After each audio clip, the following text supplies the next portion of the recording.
David Ignatius, let's talk about again the fiction that Bill spoke of that really lies at the heart of this relationship between North Korea and Donald Trump. Donald Trump keeps talking about denuclearization.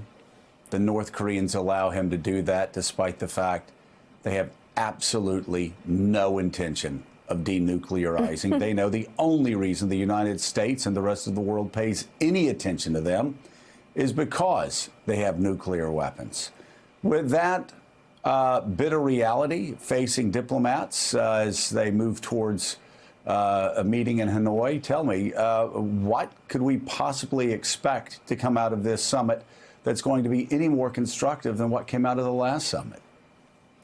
Well, I wouldn't, I'm not sure there'll be a whole lot more. What we have is a process.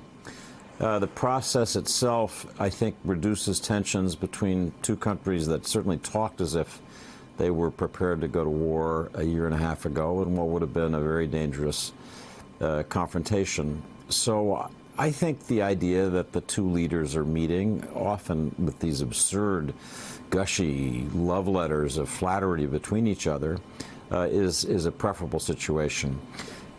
President Trump's team, Secretary of State Mike Pompeo, his special envoy Steve Biegun, know very well what our intelligence agencies say, which is that the North Koreans have shown no sign that they're willing to give up these nuclear weapons. So the question for now, I think, is how do you reduce the threat to the United States and its allies as you move along a path to which they're nominally committed. The language in the first Singapore declaration said they seek complete denuclearization of the Korean Peninsula, which has an implication for U.S. forces in the South, some people think. Most people have now come to think that's a process that's going to take 10 years. It's just so complicated to understand all the facilities.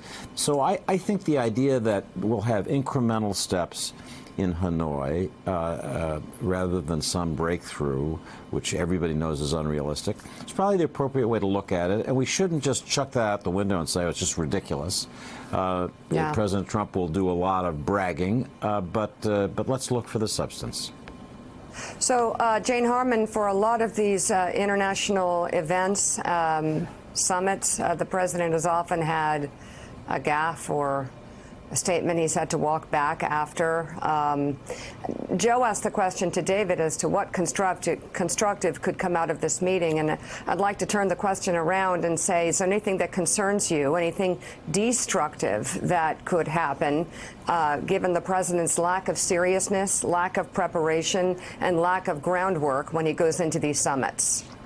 Well, I actually think there has been some groundwork by his team, and I agree with David that there are some competent people working on this, Steve Biegun and Mike Pompeo, and our intelligence community, by the way, which is right in its assessments.